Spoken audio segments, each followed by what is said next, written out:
So thank you very much for your assistance, and we're going to start el día de hoy y vamos a comenzar con el doctor Najima, que tiene algunas palabras para nosotros. Hello. Hello. Hola a todos. Yes. Sí. It is a great honor for me Es un to honor para be mí here. estar I'm aquí con Yuho Najima ustedes. in Yo Tokyo soy Metropolitan Yuho Komagome Hospital. Najima My main del area is Hospital Komagome de transplantation Tokio, in Japón. hematopoietic patients.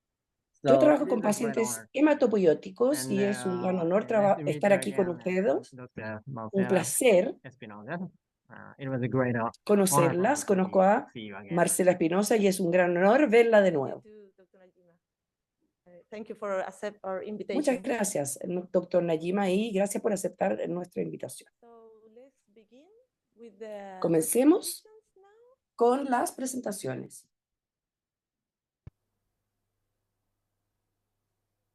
First of all, I would like to thank the organizers for this opportunity. It is a great honor for me. I'm Yuho from Tokyo Metropolitan Komagome Hospital. I would like to present on FLT3 mutation positive AML. Voy a hablar de LMA positiva para la mutación FLT3. Brevemente, me gustaría presentar nuestro hospital. Comenzamos el trasplante de células madre hematopoyéticas en 1986. Hemos realizado más de 2.800 trasplantes y fuimos seleccionados como hospital base para la promoción del trasplante de células madre. Desde el 2020 iniciamos CAR-T. Por lo tanto, hemos hecho en el país alrededor de 200 terapias celulares al año.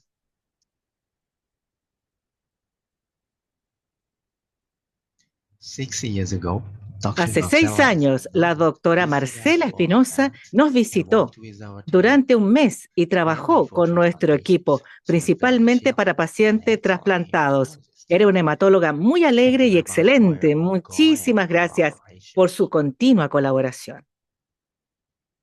Esta es la agenda. En primer lugar, me gustaría presentar el impacto de las mutaciones de FLT3. FLT3 es una tirosinquinasa similar a KIT y PDGFR. El gen FLT3 se expresa en células madre progenitoras hematopoyéticas normales y hay 2 tipos de mutaciones significativas. Uno, la mutación ITD y también la mutación TKD. El 25% de los pacientes con LMA tiene una mutación FLT3. 5 o 10% tienen TKD. Y también hay anomalías cromosómicas que son frecuentes y que un 70% de estas mutaciones tienen marcadores de enfermedad residual mínimos. Desde el punto de vista clínico, la LMA positiva para FLT3 y TD tiene recuentos de glóbulos blancos más altos y una tasa de recaída con una duración más corta de la remisión, lo que conduce a un pronóstico precario con una supervivencia general corta para los pacientes. Se trata de la transición de la recomendación europea de Leuquimia Net ELN en 2010, LMA positiva para el FLT3 y DT se clasificó como riesgo intermedio. Se dividió en 2017 según la concurrencia de NPM1 y el cociente alélico FLT3 y TD, pero se actualizó LN 2022. Todos los pacientes positivos para FLT3 y TD se clasifican como de riesgo intermedio. Se recomiendan los trasplantes de células madres CR1 si el riesgo de recaída es de 35 a 40% o más. Por supuesto, el estado de la enfermedad en el momento del TCM afecta la supervivencia. Es un análisis retrospectivo de 400 pacientes que se sometieron a un TSM halogénico inicial. Los resultados tras TSM en CR1 fueron mejores que los del TSM en CR2 o 3. En la era anterior al FLT3, la tasa de recaída en pacientes en CR1 sin TSM fue del 84% en Japón. Entre ellos, solo el 30% alcanzó la CR2 con quimioterapia de rescate. Este es el resultado del análisis de la RM mediante PCR NGS de FLT3 y TD para 104 pacientes en CR en el primer TCM halogénico. La RM residual pre-TCP fue un productor significativamente pobre de recaída, sobrevida libre de recurrencia y sobrevida crucial. Por lo tanto, RM residual previa al trasplante es crucial. A continuación, me gustaría presentar los inhibidores FLT3 para el entorno recidivante refractario. Para superar el mal pronóstico, se han desarrollado con avidez inhibidores FLT3. Debemos entender la diferencia entre dos tipos de inhibidores de FLT3. Los inhibidores de tipo 1, incluido gilteritinib, son eficaces tanto para las mutaciones ITD como TKD. Los inhibidores de tipo 2, incluido quizartinib, solo son eficaces para las mutaciones ITD.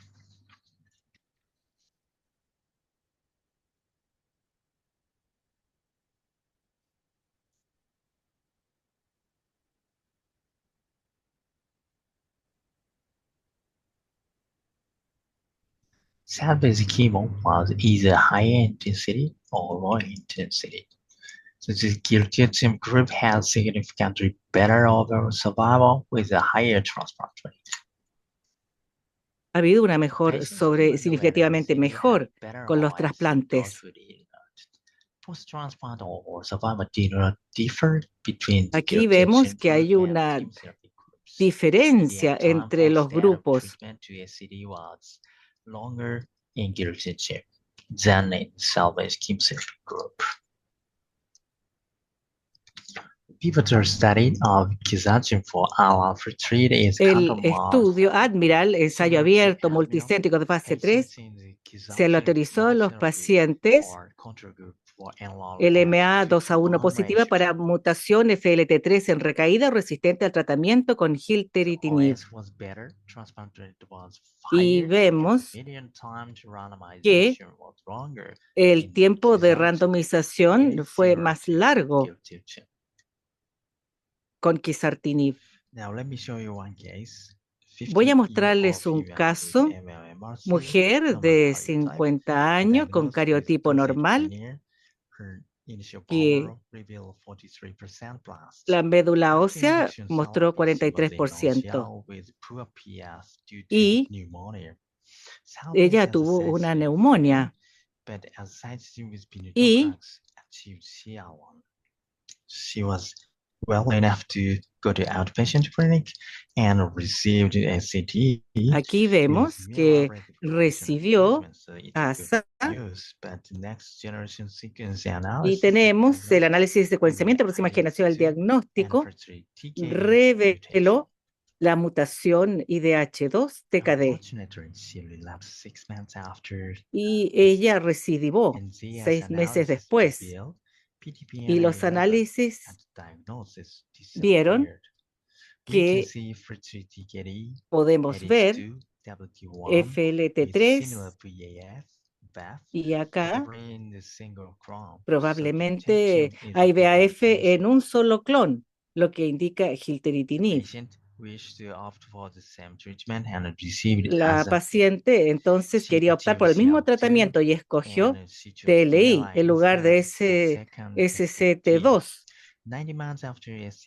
Y 19 meses después del trasplante sobre las madres, pancitopenia con elevada concentración VN. Entonces el tratamiento fue cambiado al gilteritinib 120 miligramos al día. Ahora, los 33 meses después del trasplante, ella está en segunda remisión completa con buena salud y sigue con gilteritinib. Y vemos acá que acá no se erradicó después del trasplante. Y acá tenemos que el clon positivo era dominante. Aza-Ven con combinación de LI nos dio RC a largo plazo. Afortunadamente, la recidiva de LMA era tratable con Aza-Ven y con un solo inhibidor de FLT3.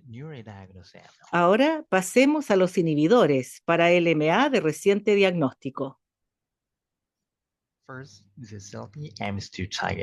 En primer lugar, la terapia tiene como objetivo dirigirse a los pacientes que están en buena forma. El Estu-Ratify fue la primera evidencia un inhibidor FLT3 midostaurina en primera línea. Mido se usó en combinación con la terapia estándar de inducción a la remisión y la terapia de consolidación. La sobrevida global fue superior en el grupo Mido. Las tasas de recaída fueron similares entre los pacientes con y sin Mido, ambos alrededor del 40-50%. La sobrevida global fue mejor en los casos trasplantados con remisión completa 1. Luego podemos ver el primer estudio, Quantum, entre 2016 y 2019. Se inscribieron pacientes con diagnóstico reciente de LMA, FLT3 y TD positivo con edad promedio 56 años, hasta los 75 años. Quizartinib se añadió a la fase estándar de inducción, consolidación y mantenimiento post-trasplante. La tasa CRC no fue significativamente distinta. La sobrevida global y la SSR fueron mejores en el grupo de quizartinib. La tasa de recaída fue significativamente más baja en el grupo de quizartinib. En consecuencia, en 2023, quizartinib fue aprobado como combinación de primera línea en Japón, Estados Unidos y la Unión Europea. A continuación, la terapia de primera línea para los pacientes no aptos.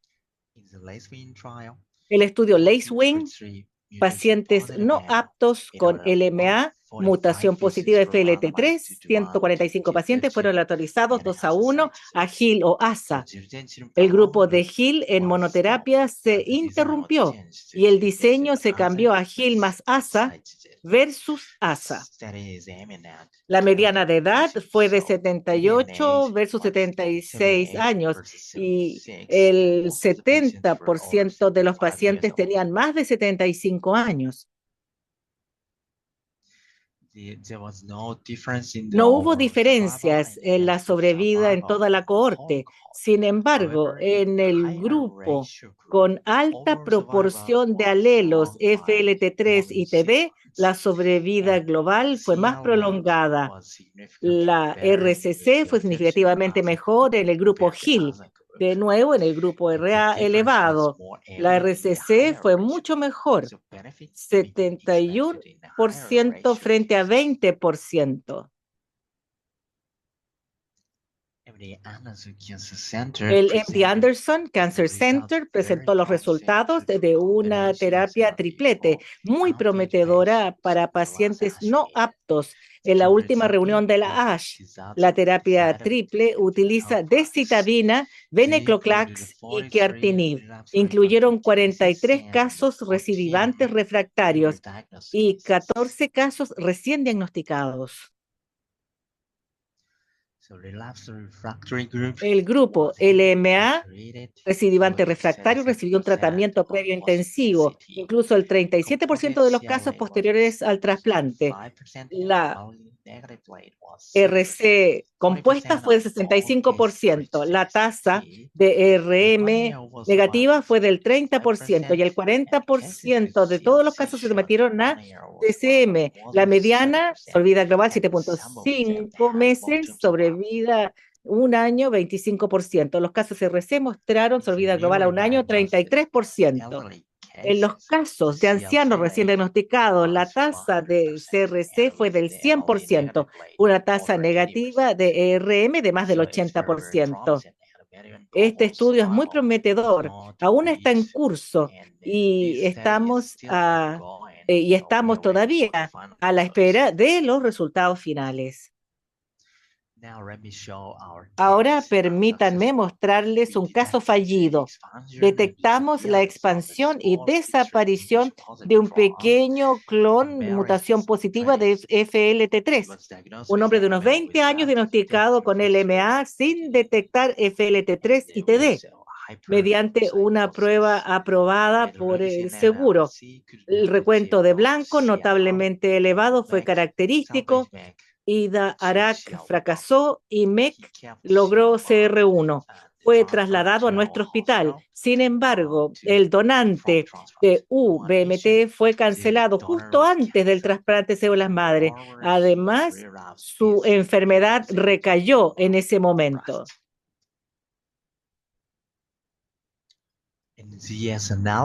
El análisis de NGS en el momento del diagnóstico reveló un clon FLT3 y TD positivo muy pequeño, con un 4% de VAF, frecuencia alélica variante. Otras mutaciones fueron dominantes.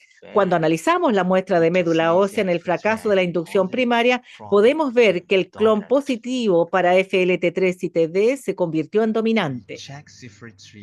Volvimos a comprobar la prueba comercial FLT3 y TD y detectamos FLT3 y TD. Se inició el tratamiento con gilteritinib y logró CR2, aunque el WT1 en sangre periférica se mantuvo elevado. Después del trasplante de médula ósea, su curso clínico fue exitoso, pero después de un año, el WT1 se elevó nuevamente y desarrolló una segunda recaída. En ese momento, el clon FLT3 y TD desapareció por análisis NGS. Elegimos Flagem y se logró CR3. Desafortunadamente, desarrolló COVID-19 y la SCT2 se pospuso. Tuvo una recaída en ese periodo de espera, a pesar de que Flagem logró CR4 y se realizó el segundo trasplante de células madre. Recayó 5 meses después y falleció. Y durante esa fase refractaria, FLT3 y TD fue todo negativo. En este caso, los pocos clones de FLT3 y TD presentes en los diagnósticos desaparecieron con gilteritinib más VMT. Los nuevos clones mutación positiva de PTPN11 aumentaron y condujeron a una recaída después del trasplante. ¿Es prevenible si se pudiese tratar varios clones simultáneamente con la terapia de primera línea?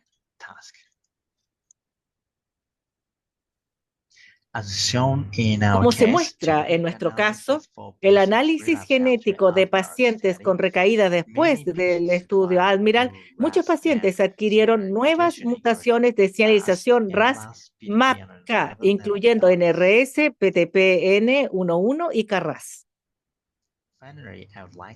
Por último, me gustaría presentar la estrategia de mantenimiento post-trasplante.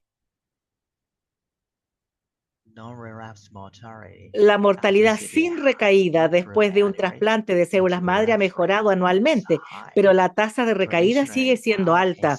Tradicionalmente, el alotrasplante de células madre es el último tratamiento y se evitaba la adición de agentes anticancerígenos hasta que la enfermedad recaía. ¿Qué es el mantenimiento post-trasplante de células madre? Es un tratamiento para prevenir la recaída mientras está en remisión después del trasplante, un puente entre el efecto antitumoral directo del acondicionamiento y el efecto de injerto contra leucemia. Por lo general, la recaída es frecuente hasta 6 meses después del trasplante de células madre. Los pacientes post-trasplante suelen tener dificultades para añadir tratamiento debido a un sistema inmunitario débil, órganos dañados y una capacidad hematopoyética insuficiente. Los requisitos ideales incluyen efectividad, no ser demasiado tóxico, no promover enfermedad de injerto versus huésped, la administración oral. Un ejemplo típico son los inhibidores de la tirosinquinasa para los síntomas de leucemia linfoblástica aguda positiva para el cromosoma Filadelfia. Para LMA con mutación FLT3 se aplican inhibidores de FLT3. En las directrices de la NCCN, el mantenimiento con sorafenib después de un allotrasplante de células madre es de categoría 2A y otros inhibidores de FLT3 se clasifican como 2B. En la actualidad no se recomienda otro tratamiento de mantenimiento posteriores al trasplante de células madres para LMA. Este año se publicaron resultados del estudio pivotal RCT-Morfo con gilteritinib. Soy coautor de ese estudio. En resumen, para la LMA, LFT3 y T en CR1, el tratamiento de mantenimiento con gilteritinib comenzó en los días 30 a 90 posteriores al trasplante de células madre. En toda la cohorte, la sobrevida global, la sobrevida sin recaída no fueron significativamente distintas entre Gil y placebo. En un análisis de subgrupo de pacientes con ERM positiva antes o después de un trasplante de células madre, la sobrevida sin recaída fue significativamente mejor en el grupo gilteritinib que en el grupo placebo. En los pacientes sin ERM no se observó ningún beneficio en la supervivencia. Como mostró el análisis post-hoc a la izquierda, el paciente representativo en el grupo placebo recayó debido al aumento de clones positivos para FLT3 y TD. Como se muestra a la derecha, los clones residuales de ERM a los 2 meses después del trasplante de células madre desaparecieron después del inicio de gilteritinib y el paciente permaneció con RC o remisión completa. Yo propuse el esquema, el efecto antileucémico del acondicionamiento es potente. Este efecto, como se dijo, es potente, pero transitorio. Incluso en los que no presentan remisión completa, pueden alcanzarla con RM negativa. Sin embargo, se tarda más de 6 meses en ejercer plenamente el efecto GBL o injerto versus leucemia. Una vez después del trasplante de células madre, los clones ERM residuales empiezan a proliferar, convirtiéndose en ERM positivos y conduciendo a la recaída hematológica antes de la presencia completa del efecto GBL. Como se muestra a la derecha, si añadimos mantenimiento post-trasplante, aunque el efecto antileucémico es relativamente pequeño, podemos retrasar el aumento de clones ERM hasta el pleno apoyo del efecto GBL para prevenir la recaída. Recientemente se ha investigado el mantenimiento inmunológico adicional mediante DLI. El problema sin resolver es ¿a quién se le debe administrar? Un sistema sensible de medición de la ERM es clave. En algunos estudios preclínicos se observó que los inhibidores de FLT3 después de un trasplante de células madre mejoran la GBL. El inhibidor tipo 2, sorafenib, mejoró la GBL a través de la producción de interleuquina 15. Para el inhibidor tipo 1, gilteritinib, se presentó un efecto similar en el aumento de GBL. Es uno de los temas candentes en este ámbito y la evidencia se va a acumular en un futuro próximo. En resumen, la mutación FLT3 y TD es la anomalía genética más frecuente en LMA. El aumento de la tasa de recaída tiene un impacto pronóstico. Siempre que sea posible, se debe considerar el allotrasplante en CR1. Los inhibidores de FLT3 son potentes. Por otro lado, algunos muestran recaída con clones mutación negativo de FLT3. Es crucial confirmar la mutación FLT3 en el momento de la recaída. El inhibidor FLT3 en primera línea ya está disponible y el algoritmo de tratamiento ha cambiado. El mantenimiento post-trasplante parece eficaz para los casos positivos para ERM, pero la forma de evaluar la ERM es una cuestión que sigue y debe abordarse. Muchísimas gracias por su atención. Me gustaría agradecerles a todos a todos quienes me ayudaron en todo este trabajo, incluyendo el staff.